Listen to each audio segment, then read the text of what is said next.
C'est désormais officiel, c'est désormais formel. La Finlande va demander son adhésion à l'OTAN. C'est ce qu'ont annoncé le président et la première ministre du pays. Conséquence directe de l'invasion russe en Ukraine. La Finlande ayant 1300 km de frontière avec la Russie. Un jour historique également, souligne Helsinki, cette demande mettant fin à sa neutralité militaire. Le Parlement finlandais examinera demain le projet d'adhésion avec un vote prévu ensuite. L'Ukraine se prépare à des batailles décisives dans le Donbass. Les militaires russes s'efforcent d'y progresser à Kharkiv. Ils ont été contraints hier de se replier. Une résistance ukrainienne dont le moral a été regonflé à bloc hier soir à la suite de la victoire de l'Ukraine à l'Eurovision. C'est le groupe Kalush Orchestra qui a remporté le concours avec son titre Stefania. Notre courage impressionne le monde, notre musique conquiert l'Europe, a déclaré le président Zelensky.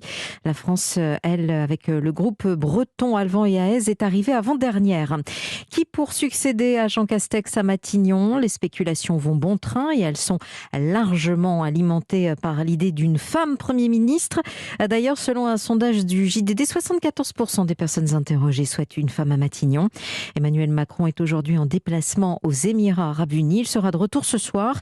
La nomination du nouveau gouvernement est attendue à partir de demain. Une nouvelle enquête autour des piqueurs de boîtes de nuit. Selon les informations d'Europe 1, la nuit dernière, un homme de 24 ans a été repéré par la vidéosurveillance d'un établissement de Lyon, dans le 7e arrondissement. L'homme avait une seringue, il a été interpellé. Il avait sur lui, en plus de cette seringue, un flacon avec du GHB et du LSD.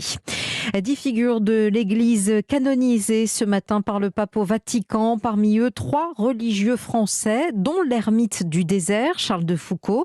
Jean Castex, qui ne pouvait pas quitter le pays, Emmanuel Macron étant en déplacement à l'étranger, a été remplacé par Gérald Darmanin.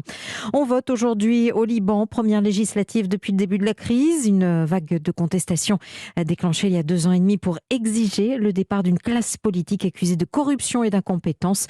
Les résultats sont attendus demain. Une tuerie raciste hier soir aux États-Unis. Un suprémaciste blanc de 18 ans a ouvert le feu dans un supermarché dans l'État de New York. Au moins 10 personnes ont été tuées, dont une majorité d'Afro-Américains. Avec la chaleur en France, attention aux orages. 6 départements du nord-ouest de la Normandie au Val-de-Loire sont placés en vigilance orange dès cet après-midi.